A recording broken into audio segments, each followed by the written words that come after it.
सभी साथियों को मैं पीसी यादव अपने एकेडमी प्लेटफॉर्म पर पुनः अभिनंदन करता हूं। साथियों, आरओ एआरओ से संबंधित जो हमारी कक्षाएं चल रही हैं, उन्हीं कक्षाओं को हम आगे बढ़ाते हुए आज अनेक शब्दों के लिए एक शब्द से संबंधित जो श्रृंखला हमारी चल रही है, उसी श्रृंखला के तहत आज का वीडियो आप लोगों के सम्मुख प्रस्तुत है। तो आज बिना देरी किए करते हैं शुरुआत अनेक शब्दों के लिए एक शब्द। इस वीडियो में आपको कुल 15 प्रश्न दिए गए हैं।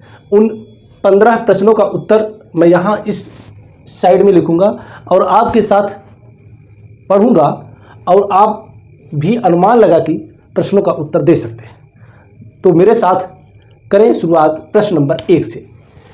प्रश्न नंबर 1 क्या है? प्रश्न नंबर 1 ये कह रहा है कि जिस हंसी से अट्टालिका तक हिल सके, यानी ऐसी हंसी जिससे अट्टालिका तक हिल जाए। अट्टालिका का मतलब तो समझ रहे हैं। अट्टालिका का मतलब जो महल होते हैं, ऐसी हंसी हो जिससे अट्टालिका तक हिल सके, यानी हिल सके क्या? अट्टालिका।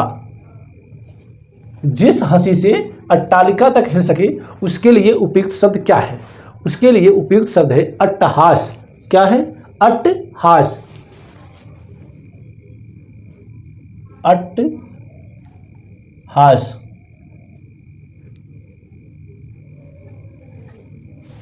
जिस हंसी से अट्टालिका तक हिल सके उसके लिए एक शब्द होगा अट्टहास। प्रश्न नंबर 2। प्रश्न नंबर 2 है बिना पलक गिराए या बिना पलक झपकी। जैसे जब हम किसी को देखते हैं बिना पलक गिराए, लगातार देखते रहते हैं, ऐसा तो आप समझ रहे हैं ना कि अधिकांश लोग कहाँ पर बिना पलक गिराए देखते हैं। आप तो भली भांति अवगत हैं इससे कि इसके लिए एक शब्द क्या है। इसके लिए एक शब्द जैसे कहा जाता है एकटक देखना। एकटक देखने का मतलब है बिना पलक गिराए। उसके लिए उपयुक्त शब्द है अनिमेष। क्या है? अनिमेष। अनिमेष। इसके लिए एक शब्द और है, जैसा कि हमने बताया एकटक, और एक शब्द है अपलक।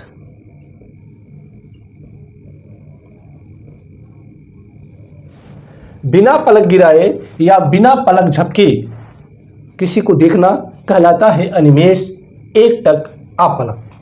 अब देखते हैं प्रश्न नंबर 3। प्रश्न नंबर 3 क्या है? प्रश्न नंबर 3 है ज्यों का त्यों। ज्यों का त्यों। इसके लिए उपयुक्त शब्द क्या होगा? इसके लिए उपयुक्त शब्द होगा अविकल। अविकल।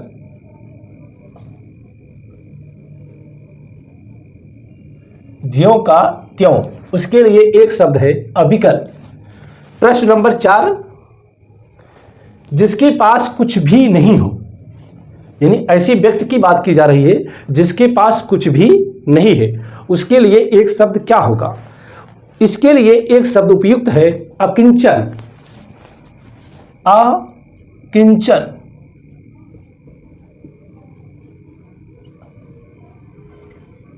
जिसके पास कुछ भी नहीं हो उसके लिए एक शब्द उपयुक्त है अकिंचन। प्रश्न नंबर 5 अत्यधिक वर्षा होना। जब बरसात अत्यधिक होती है उसके लिए एक शब्द उपयुक्त क्या होगा?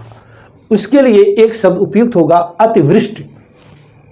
अतिवृष्टि।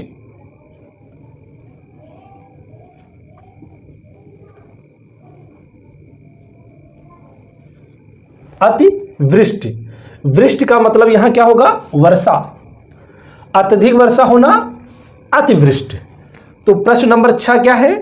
वर्षा का ना होना। यहां तो पूछा गया था अत्यधिक वर्षा होना, तो इसका उत्तर था अतिवृष्टि।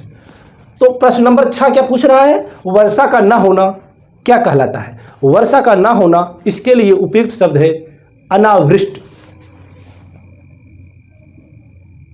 अनावृष्टि।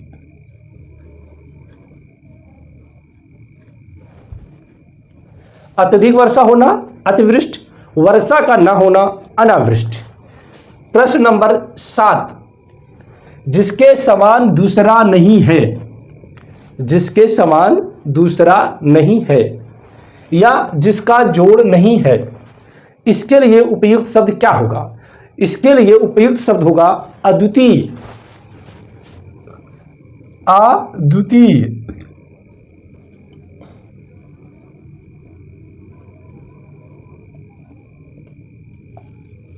अद्वितीय के अलावा एक शब्द और है अनन्य।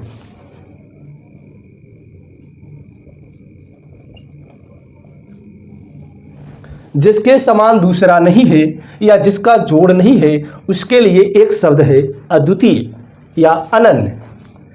प्रश्न नंबर 8, जो वचन प्रकट करने योग्य ना हो। ऐसा वचन जो प्रकट करने योग्य ना हो, यानी किसी के सामने प्रकट ना किया जाए, वह कौन सा शब्द है जो इसके लिए उपयुक्त होगा। जो वचन प्रकट करने योग्य ना हो वो कहलाएगा अनिर्वचनीय। अनिर्वचनीय।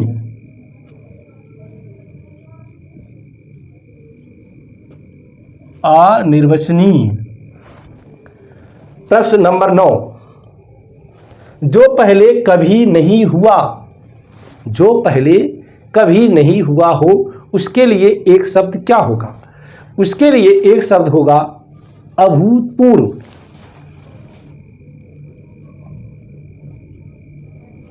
अभूतपूर्व।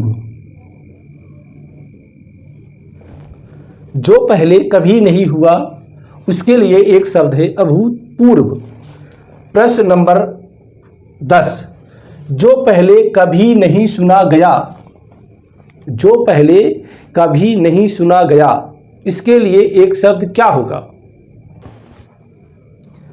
इसके लिए एक शब्द होगा अश्रुतपूर्व। अश्रुतपूर्व।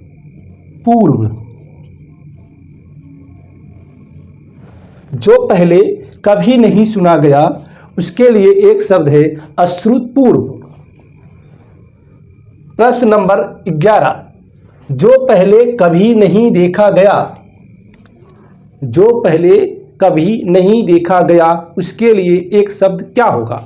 उसके लिए एक शब्द होगा अदृष्टपूर्व।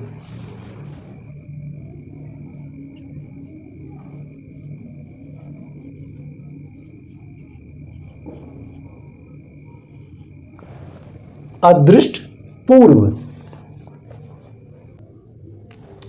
प्रश्न नंबर 12, बढ़ा चढ़ा कर कही गई बात।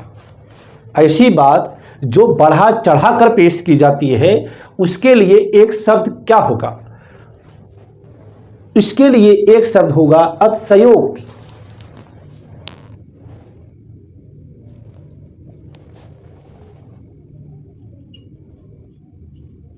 अतिशयोक्ति।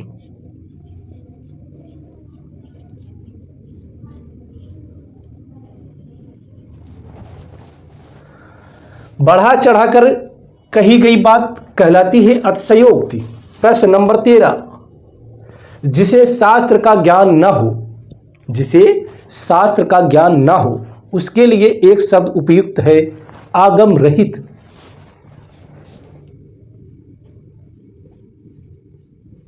आगम रहित। जिसे शास्त्र का ज्ञान न हो उसके लिए एक शब्द उपयुक्त है आगम रहित। प्रश्न नंबर 14, छिपाने या ढकने का कार्य। छिपाने या ढकने का कार्य क्या कहलाता है। वो कहलाता है आवेष्टन। छिपाने या ढकने का कार्य कहलाता है आवेष्टन।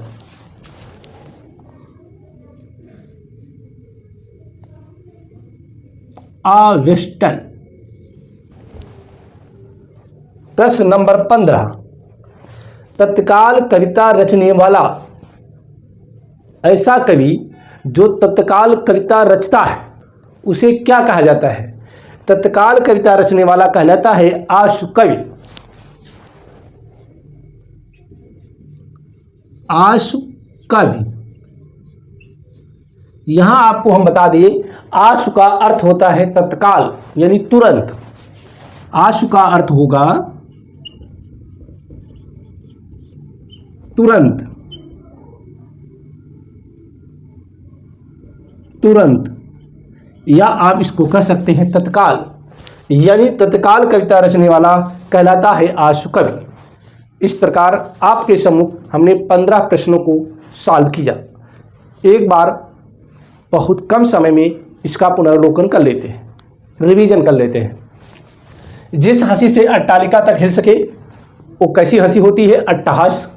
बिना पलक गिराए या बिना पलक झपके वो होता है अनिमेष। ज्यों क्या त्यों इसको कहा जाता है अविकल। जिसके पास कुछ भी नहीं हो वो कहलाता है अकिंचन।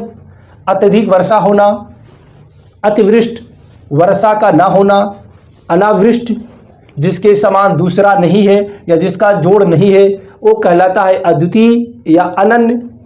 जो वचन प्रकट करने योग्य ना हो वो कहलाता है अनिर्वचनीय। जो पहले कभी नहीं हुआ अभूतपूर्व। जो पहले कभी नहीं सुना गया अश्रुतपूर्व। जो पहले कभी नहीं देखा गया अदृष्टपूर्व। बढ़ा चढ़ाकर कही गई बात अतिशयोक्ति। जिसे शास्त्र का ज्ञान ना हो आगम रहित। छिपाने या ढकने का कार्य अवेष्टन। तत्काल कविता रचने वाला आशु कवि। इस प्रकार आज का वीडियो यहीं पर समाप्त होता है। अगली बार एक नई वीडियो के साथ पुनः उपस्थित होऊंगा। तब तक के लिए जय हिंद।